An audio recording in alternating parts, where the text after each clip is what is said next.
lagi bersama kami di podcast Tell Me, Telling About Ekonomi. Yeay! bersama saya Salsabila Putri Usin. Saya Mital Jana. Saya Muhammad Sultan Satria. Di sini kita bakal ngebahas tentang elastisitas permintaan dan penawaran. Jadi kita di sini kedatangan tamu nih. Wow. Beberapa tamu yang mungkin expert kali ya di bidang ekonomi gitu. Boleh kakak-kakaknya dikenalin satu-satu? Halo teman-teman semuanya, perkenalkan nama saya Nurul Rasana. Halo teman-teman semuanya, perkenalkan nama saya Lintang Ayunaswa. Halo guys, perkenalkan nama saya Nishun Alia Gaida. Halo semuanya, kenalin nama saya Tarik Agil Al-Ghifari. Oke. By the way, kayak banyak banget gak sih sekarang tuh kayak isu ekonomi di negara kita kan, dari mulai tentang bensin, rupiah gitu kan, dan Iya ya. pasti banyak banget pertanyaan yang muncul gitu di benak kita sebagai masyarakat mahasiswa gitu kan ya, dan banyak juga kayak sebenarnya dampaknya juga gitu ke kita. Nah di sini kita bakal tanya-tanya nih ke kakak-kakak yang keren-keren ini. Gitu. Makasih ya. Siap, jelas Siap dong. dong. Harus siap. Yang paling booming dulu nih, yang kemarin tuh isunya lagi hot banget tentang rupiah. Nah, Yang angka iya, lagi nilai sekarang. tukarnya tuh berapa ya? Ya, 18. awalnya 17 ya kan? Awalnya 17 ya. Naik 18, tapi kemarin tuh ada keturunan 1%. Jadi sekarang di 17 berapa gitu ya kalau nggak salah. 17 Tapi berapa? sempat nyampe di 18. 18. Ya, Itu sempat nyampe. Memecah rekor. Iya, Paling buruk iya. sepanjang sejarah. Betul, gitu kan. Oke nih, langsung aja ya, to the point, langsung ke pertanyaan yang pertama nih buat kakak-kakaknya. Nah kak, belakangan ini sadar gak sih kalau kita misalnya jajan nih, uang jajan kita itu kayak cepet banget gak sih habisnya? Iya betul. Nah iya, padahal makanan kita tuh menunya itu aja. Betul banget. Nih aku mau jawab ya, sebagai orang yang selalu jajan di kantin. Kalau menurut aku sih salah satu alasannya tuh mungkin karena beberapa kebutuhan pokok sehari-hari kita itu harganya mulai menaik ya. Contohnya kan dulu tuh kayak 20.000 tuh cukup kan kalau kita buat beli ayam, buat beli minuman, buat bisa juga beli jajanan yang lain mungkin. Tapi kalau sekarang tuh kayak 20.000 tuh kayak kurang banget kan, kayak pas-pasan banget buat beli nasi seporsi juga kurang, terus minuman juga kurang kan. Nah, itu tuh mungkin karena harga kebutuhan pokok tuh naik. Contohnya itu beras. Nah dulu tuh beras tuh sempat naik kan, tapi kita sebagai mahasiswa, sebagai masyarakat, beras tuh sangat penting kan bagi kebutuhan kita. Kalau misalnya kita lapar kan, kita kan orang Indonesia kan, kalau lapar kita butuhnya nasi, makanya betul, benar banget. Nah kalau misalnya harga beras naik atau nggak turun, kita tetap beli kan, ya mau nggak mau tetap beli Biar gitu. mahal gitu. Nah contoh juga seperti ada minyak goreng, ada cabai, ada gas. Itu kan gas kemarin walaupun harganya naik ya, kita tetap masih butuh kan. Kalau misalnya nggak pakai gas, kita pakai apa lagi? Benar banget. Gitu. Nah mungkin kalau misalnya kita bisa melihat ya, itu tuh kalau misalnya lama kelamaan kalau misalnya harganya naik 1.000 ataupun 2.000 sekali 2 kali mah nggak apa-apa, tapi kalau misalnya setiap hari kan pengeluarannya lebih besar ya.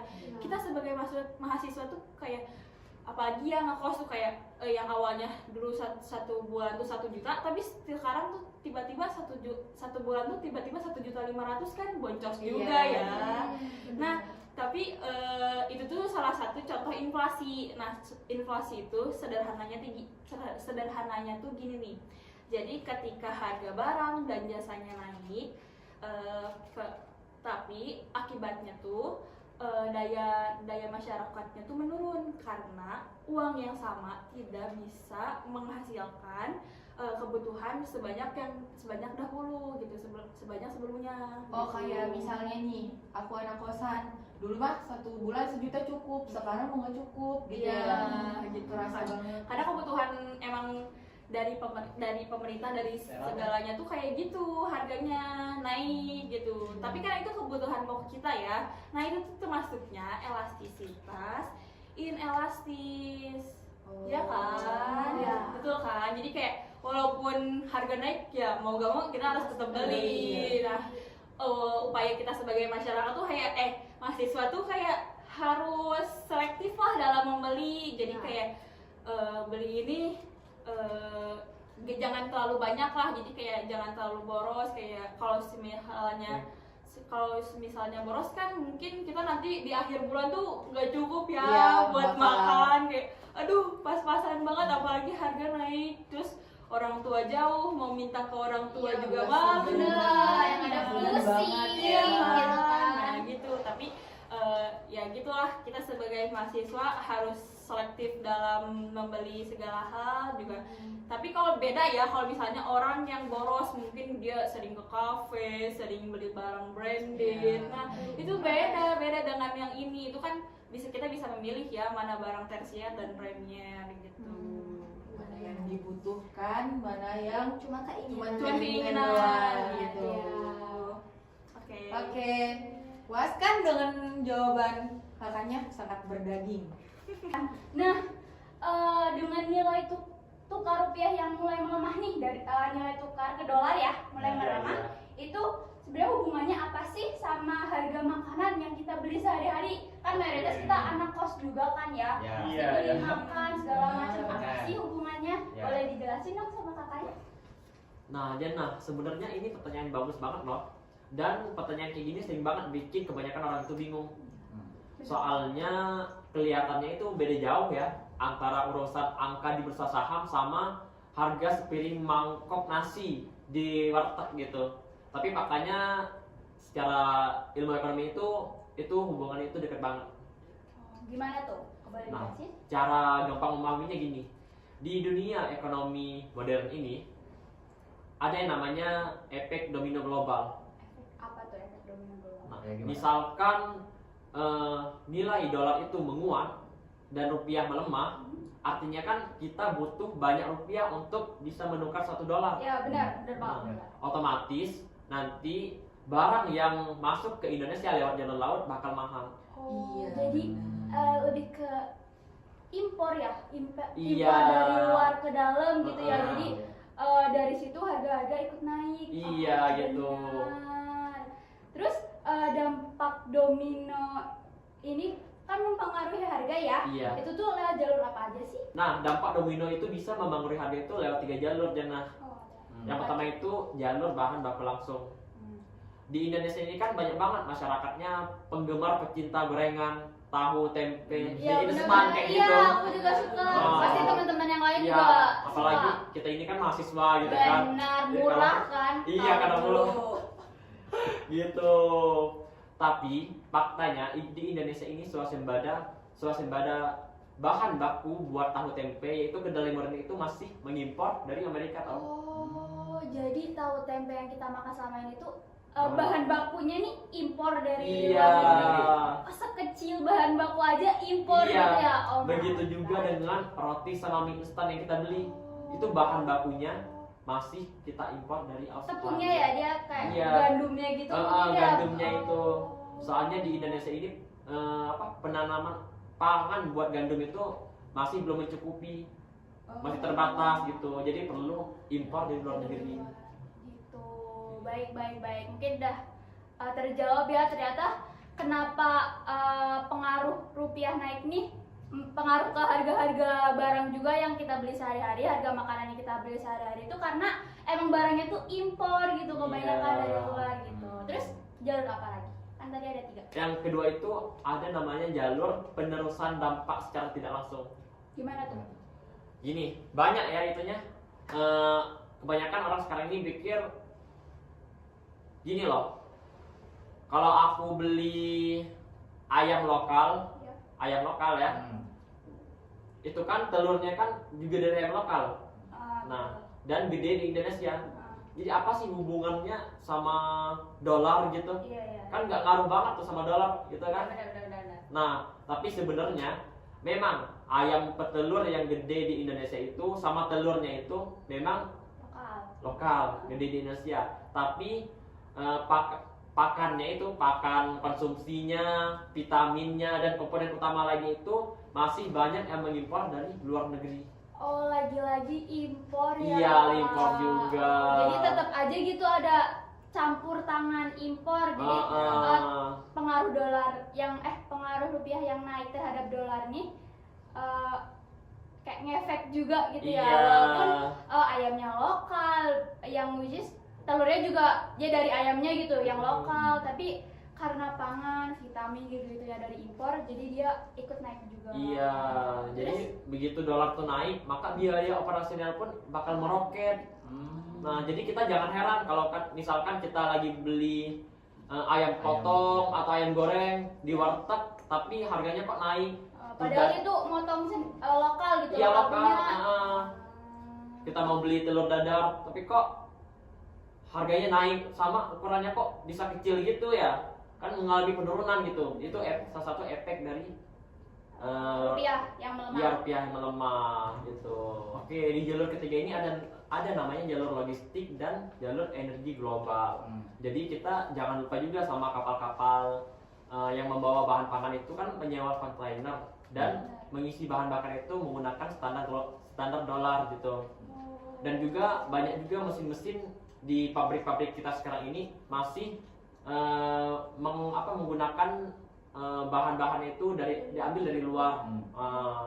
Tetap impor gitu ya. Iya, makanya sekarang ini banyak produsen makanan atau pemilik warung itu dihadapkan oleh dua pilihan sulit, antara menaikkan harga jual atau enggak dia menetapkan yang namanya itu shrinkflation. Apa itu? Itu harganya tetap sama, tapi porsinya bakal dikurangi. Iya, pantesan kayak ada gitu makanannya makin lama makin kecil makin hilang nanti lama ya. Gitu karena bahan alat-alat produksinya tuh makin mahal juga, makin mahal karena impor dari luar. pengaruh dari dolar juga gitu. Gitu.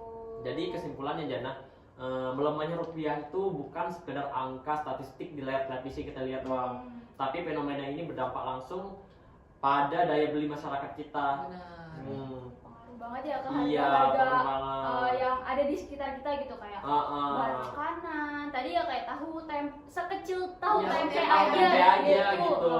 naik gitu. Dan turunnya pun kayak lumayan banget ya Iya, lumayan dari banget. angka selisihnya gitu. Selisihnya jauh banget dari berapa ribu waktu itu? 15 ribu. Iya. Ini kemarin nyampe 18 ribu.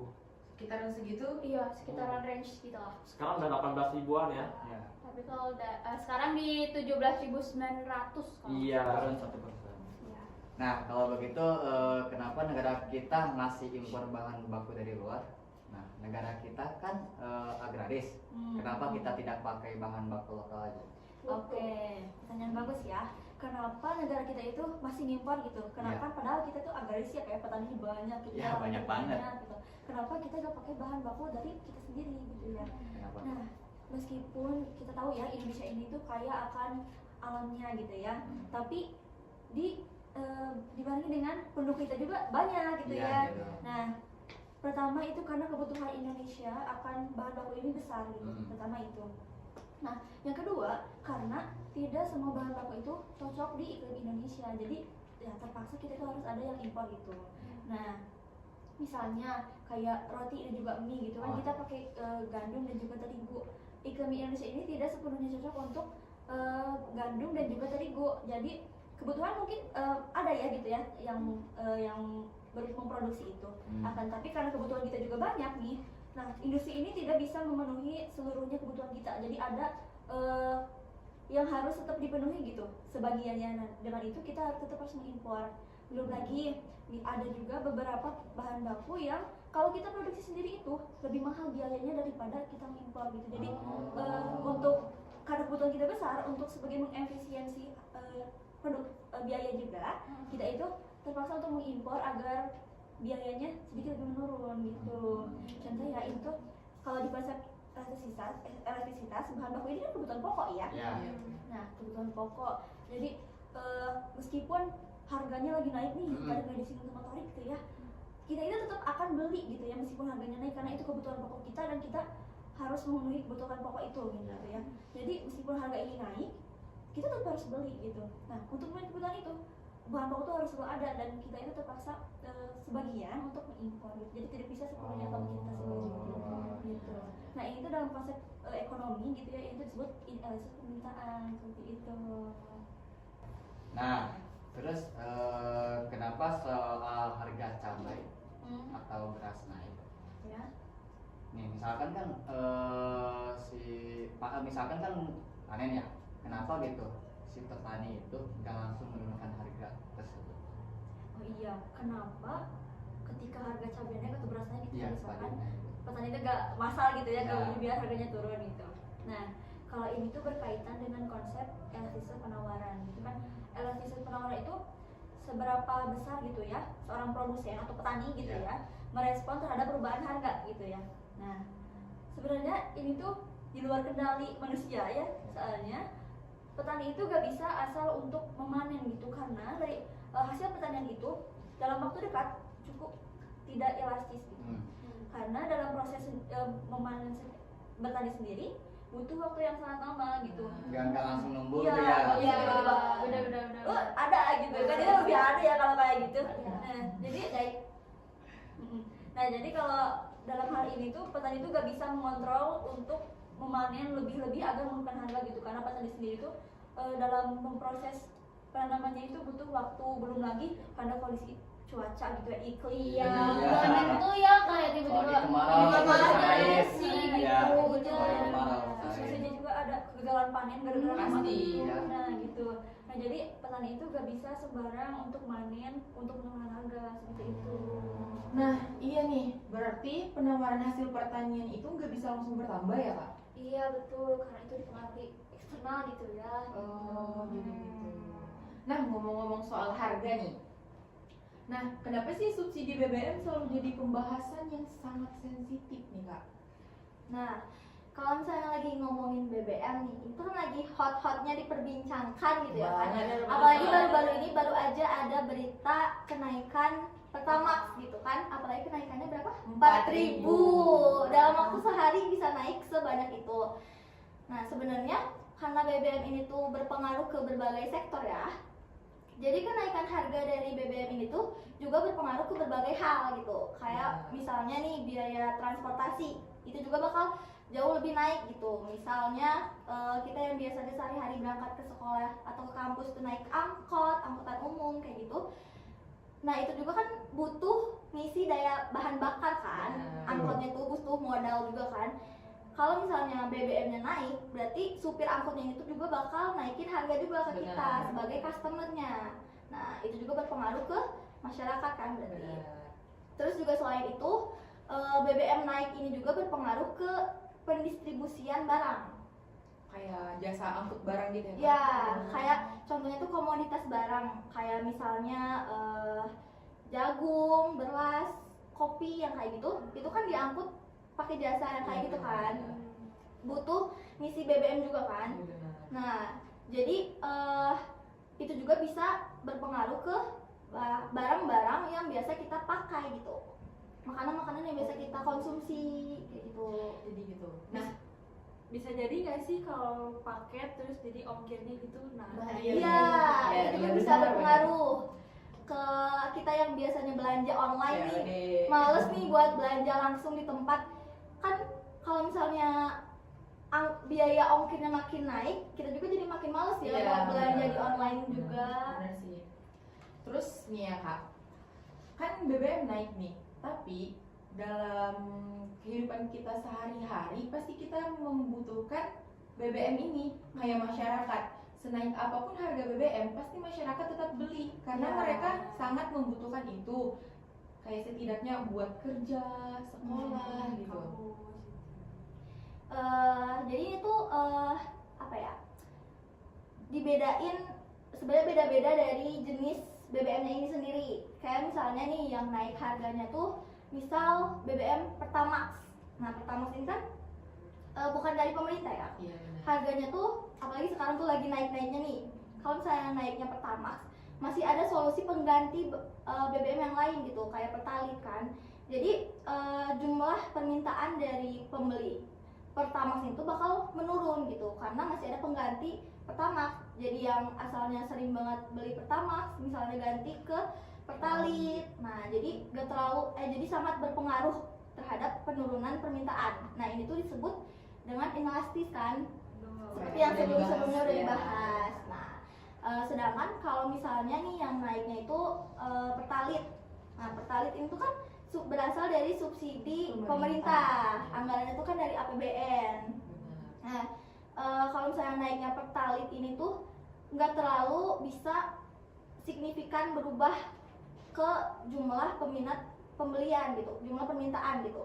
Karena mau nggak mau masyarakat itu kan kalau bisa dibandingkan antara beli Pertamax sama Pertalite, masyarakat itu masih memilih Pertalite kan, karena masih mahalan harga Pertamax gitu daripada Pertalite. Nah, jadi nggak terlalu signifikan terjadinya perubahan permintaan. Nah, ini disebut sebagai elastis, ya kan? Iya, benar. Nah, kalau misalnya nih kayak kita nih sering menggunakan hal sesuatu pasti akan menjadi langka gitu kan. Ya. Nah, sama juga dengan si Pertalite ini. Misalnya nih, kalau masyarakat bakal pindah haluan ke Pertalite. Nah, lama-lama mengonsumsi itu kan bakal banyak tuh pasti, karena Pertamax ini harganya naik. Pasti bakal mengalami kelangkaan gak sih kalau buat Pertalite ini?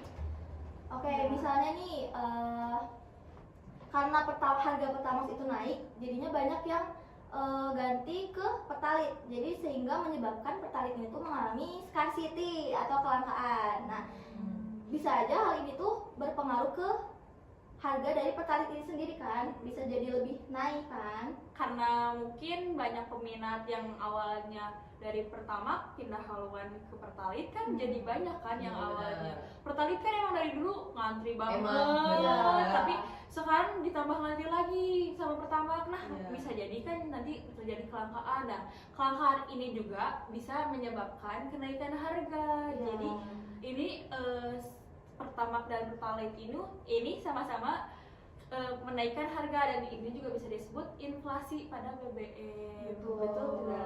Jadi begitu. Oke nih Kak, ini pertanyaan terakhir ya dari saya. BBM kan naik.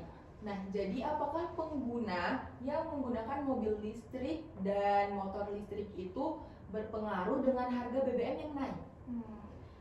Tentunya enggak dong, enggak berpengaruh, karena pengguna mobil listrik sama motor listrik itu tuh menjadikan transportasi itu sebagai transportasi sehari-hari itu mungkin sebagai alternatif dalam mengatasi kenaikan BBM gitu. Karena daripada misalnya nih BBM itu terus terjadi kenaikan gitu kan. Nah, daripada memakai mobil biasa, motor biasa, nah pengguna mobil listrik itu jadi beralih gitu kan. Jadi beralih ke mobil listrik sama motor listrik kayak gitu. Karena emang kalau di compare gitu antara mobil listrik sama yang biasa, itu emang lebih murahan mobil listrik sih, setahu aku juga. Cuman mungkin punya kekurangannya juga ya kan. Apalagi kalau misalnya hidupnya di Indonesia yang suka banjir dan lain-lain. Dan di Indonesia juga kayak jarang adain gitu ya charger mobil itu gitu. Kalau di luar negeri kan udah disediain gitu. Karena di sini belum terlalu banyak banget pengguna. Makanya orang tetap fokusnya ke transportasi biasa Iya. biasa, mobil biasa. Terus, dan BBM ini emang kayak gitu. Terus ngecasnya juga bisa berjam-jam Iya, kan. benar. Nah, itu juga jadi salah satu kekurangannya. Iya sih, benar-benar. Jadi semuanya punya kekurangan sama kelebihannya, tergantung gimana cara kita menanggapinya. Iya, Betul. Oke, terima kasih Kak Kalina. Sama-sama. Akhir nih ya, Oke, Sultan. kakak tadi kan sebagai mahasiswa ya. Iya. Ya, saya cuma pengen tahu bagaimana kakak Torik mengatur uang bulanan dan bagaimana cara mengelastisitas pengeluaran lebih terkontrol. Oke. Pengen tahu aja saya sebagai Oke, ini pertanyaan yang menarik banget Pak Sultan. Benar. apalagi kita di kalangan mahasiswa ini ya, Ya. sebenarnya banyak mahasiswa yang menganggap elastisitas itu cuma sebuah rumus doang di papan tulis Iya. kuliah, iya kan? Pusing, bro, yang Ah, pusing. iya. Padahal itu bisa dijadikan skill survival kita sebagai anak kos gitu. Ya, ya. Secara sederhananya itu kita sebagai mahasiswa itu harus bisa membagi pengeluaran bulanan kita itu ke dalam 2 kategori. Oke, yang pertama itu ada kategori pengeluaran inelastis. Ya. Nah, gimana tuh? Pengen tahu saya. Nah, kebutuhan inelastis itu kan kalau secara sederhana itu kan biaya yang mau gak mau harus kita bayar gitu. Iya. Kayak uang kosan, uang kuliah kayak gitu kan. Iya. Nah, strategi aku dalam mengelola finance tadi itu kayak gini. Misalkan ada uang kiriman dari orang tua itu masuk ke saldo aku, langsung aku pisahin. Ya. Mana yang benar-benar dibutuhkan kayak uang kosan tadi yang wajib dibayar aku pisahin. Sama mana-mana yang kiranya itu nggak terlalu dibutuhkan gitu. Nah gitu. Jadi kita pisahkan anggaran yang wajib banget dipakai itu sama yang enggak. Soalnya kan yang inelastis itu kan fungsinya itu sebagai penopang hidup kita. Jadi misalkan kita nggak bayar, Iya, mau tinggal benar. mana lagi, Kalau nggak bisa misalnya bayar kita kosan. nunda-nunda kayak udahlah buat pakai ini, akhirnya Iya, kosan akhirnya nggak pakai. kebayar. Gitu. Tidur di jalan dong, jangan. Ditagih lagi sama bapak kos. Iya, benar gitu. Oh, bener-bener. Oh, terus apa lagi? Oke, kedua itu strategi aku dalam memanajemen keuangan itu. Yang kedua itu pegang kendali penuh atas kategori-kategori yang elastis. Tadi kan inelastis yang bersifat wajib, sekarang elastis yang bersifat opsional gitu. Nah, kalau pengeluaran elastis ini kan sensitif banget sama itu pengeluaran kita. Misalkan kita ngelihat jajanan UMKM yang kelihatan menarik, langsung kita beli biasanya Ya, gitu. benar. Nah, Benar banget. sensitif banget gitu. Nah, jadi strategi aku dalam menyusun manajemen finansial aku tuh dengan cara menyusun anggarannya. Tadi kan yang pertama tadi kan misahin mana anggaran wajib Ya. yang bersifat wajib gitu. Nah, yang kedua ini kita susun lagi yang bersifat opsional. Jadi kayak budgeting gitu mungkin Iya, ya. budgeting Oh, budget lagi. budget buat jajan tuh berapa sih? Diatur lagi. Iya. Lalu yang opsional tadi itu yang gunanya itu misalkan ada kebutuhan yang mendesak yang memang wajib banget, misalkan ada dosen nyuruh beli buku. Iya. Nah, itu kan dan harus minggu ini harus ada bukunya. Iya. Dan itu kan nggak masuk ke dalam anggaran wajib kita. Iya. Itu kan mendadak banget itunya Opsional, ceritanya ya. dia. Jadi kita harus pakai yang anggaran yang opsional tadi, yang elastis gitu. Mungkin kayak dana darurat kali Iya, ya. gitu. Jadi kayak kita nyisihin sedikit uang tuh buat dana darurat. Jadi semisal kita butuh nih, kita nggak pusing gitu kan. Iya, biar Ini pasti dapat uang lagi. dari mana nih gitu kan. Oh, Gitu. Oke. Gitu. Abis ini aku bikin dana darurat. Iya, intinya gitu ya, agar kebutuhan yang mendesak tadi, yang wajib banget kita penuhin tadi bisa terpenuhi, nggak bikin kita bingung harus kemana, nanti harus ngutang kemana dulu gitu. Iya, betul. Gitu. Jangan sampai. Jangan Oke. Jangan. Kesimpulannya gini Sultan, menjadi mahasiswa yang cerdas itu bukan berarti kita itu harus hidup sengsara tanpa hiburan. Nah, tapi mahasiswa yang cerdas itu kita itu bisa mengondisikan mana yang inelastis, mana yang elastis tadi, mana yang wajib Mana yang gak wajib? kita butuhkan, yang dibutuhkan banget sama yang bersifat opsional tadi gitu, Iya. agar sistem manajemen keuangan kita itu bisa teratur dan nggak bikin kita ribet pusing kayak tadi, misalkan ada hal yang mendesak tadi kayak gitu. Tadi kan sempat disinggung ya sama Kak Lintang soal transportasi nih. So aku tiba-tiba kepikiran kan kita kan punya ya transportasi umum gitu. Nah, pemerintah nih sering banget gak sih kayak nyaranin kita buat pindah ke transportasi umum gitu kan. Nah, menurut kakaknya nih, apakah masyarakat ini udah punya alternatif yang cukup untuk menggantikan kendaraan pribadi ini beralih ke transportasi umum? Kalau menurut aku ya, sebagai mantan pengguna transportasi umum, sekarang beralih kepada transportasi pribadi. Kalau misalnya disuruh ke transportasi umum lagi tuh sebenarnya masyarakat tuh kurang aware gitu, soalnya transportasi umum tuh kualitas di kita tuh kayak kurang, dan emang kalau misalnya Iya. apalagi di pelosok di desa itu benar-benar kurang banyak kan, angkot juga bahkan jarang banget di Benar. sana. Jadi kayak mereka itu tetap menggunakan transportasi pribadi. Terus tapi kalau misalnya emang si orang tersebut tidak memiliki transportasi pribadi ya, mungkin dia emang selalu menggunakan transportasi umum. Tapi kalau misalnya kita dari transportasi pribadi ke transportasi umum sih kurang ya, karena mungkin pengeluarannya juga lebih banyak. Benar. Kalau kadang lebih mahal juga ya. Iya. Kayak kalau misalnya transportasi umum sehari itu misalnya kita naik bis 4.000, bolak-balik 8.000 ditambah ojek, jadi mungkin belasan ribu kan. Nah, belasan ribu kalau misalnya kita beli BBM kan bisa buat 3 hari ya. Nah, gitu. Terus apalagi kita harus jalan dari kosan, dari rumah ke jalan raya, kan itu jauh banget ya. Terus apalagi di transportasi di bus misalnya banyak ada pelecehan, ada suka ada copet, apalagi di angkot. Terus kadang suka ngetem lama, jadi orang-orang tuh kayak jenuh banget kalau misalnya di transportasi umum. Jadi kalau misalnya pemerintah menaikkan kualitas dan kuantitas pada transportasi umum itu, mungkin kita bisa beralih dari transportasi pribadi ke transportasi umum. Dan apalagi sebagai mahasiswa ya, kalau mahasiswa kan kita butuh banget namanya subsidi kan. Iya benar, kita suka yang murah. Iya, betul kan? Bener nggak salah. Ya, kalau misalnya bus biasanya 4.000 atau enggak 5.000, tapi kalau untuk mahasiswa mungkin 2.000 dan ada dan kalau misalnya ini mungkin bus tuh ada yang khusus mahasiswa gitu. Betul tidak? Betul. Kak, dan nggak merata juga ya transportasi ini tuh. Iya. Kayak cuma di kota-kota besar nggak sih? Benar. Saya sebagai warga kota yang pojok banget gitu ya, yang terbengkalai gitu, kayak transportasi umum tuh paling apa sih, kayak angkot. Mentok-mentok tuh Itu juga angkot. jarang ya? Iya, itu jarang banget. Kayak dulu tuh masih sering ya, masih kayak banyak berlalu gitu. Cuman kayaknya karena daya orang-orang tuh kayak mikir kayak better pakai kendaraan pribadi.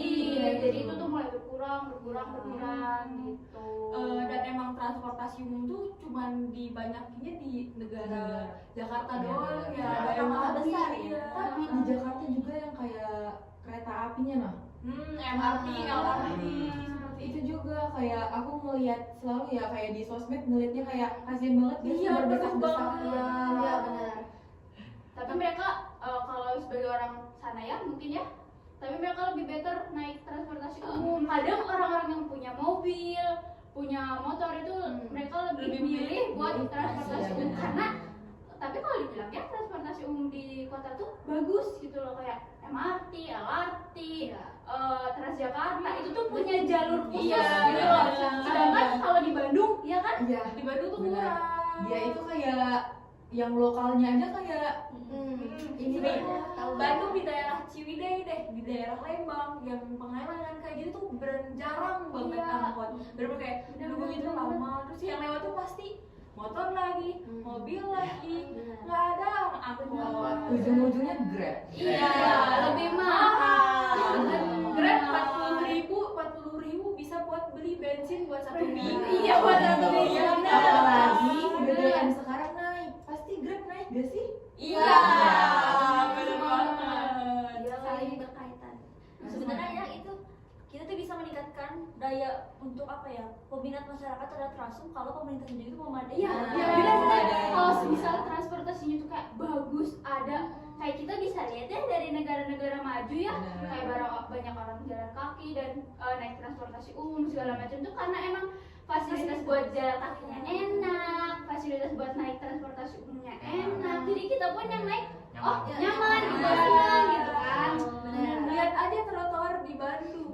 Iya, nabrak tiang gitu Iya, kan, bahkan besar banget. Motor-motor aja pakai jalan. Pakai jalan trotoar. Iya.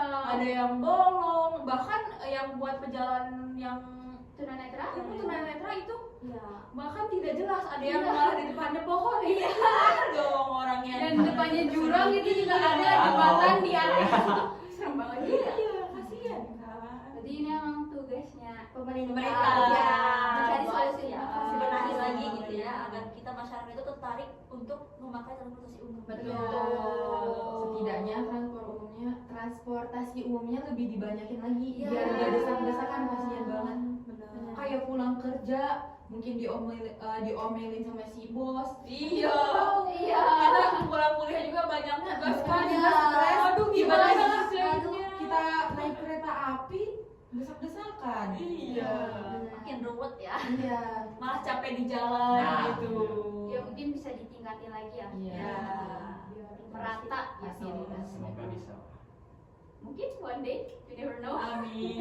Salah satu dari kita Iya, Amin. mungkin ada dari kepentingannya Bergerak itu. berubahnya ya. Ya, mungkin ada yang menata kota Amin. nanti. Amin. Banyak banget ya tadi yang dibahas Ya, dari apa mulai impor ke bawah-bawah, Iya. BBM, sampai tadi nilai rupiah Pertama. Iya, pertama Karena pertama. Mobil listrik. Iya, banjir jangan lupa ya. benar juga karena ekonomi emang luas kan. Iya. Jadi ekonomi kita terapin di kehidupan kita sehari-hari. Iya. Pendampingan gitu ya. Iya. Udah jauh-jauh kita dari ekonomi. Nggak ya. jauh-jauh kita dari ekonomi. Makanya ini pembahasan yang menarik ya. Menarik ya Betul. kan? Oke, jadi itu dia ya yang kita bahas tentang elastisitas. Permintaan dan penawaran dari kakak-kakak yang udah ngejelasin dengan Iya. sangat keren gitu. Isi-isinya sangat berdaging ya. Benar, pemirsa. di sini juga kita jadi Wow. tahu ya tentang tadi inelastis, elastis gitu-gitu. Dan mungkin teman-teman yang punya pertanyaan juga jadi terjawab gitu pertanyaan-pertanyaannya. Mungkin cukup sekian podcast Iya. dari kami ya. Jadi untuk kakak-kakaknya terima kasih ya karena udah menjadi narasumber di podcast Sama-sama. kami. Nanti diundang lagi ya kak ya. Iya, Boleh banget, kabarin aja. Oke, siap. Ditunggu ya penontonnya episode selanjutnya. Oke. Bye. Bye.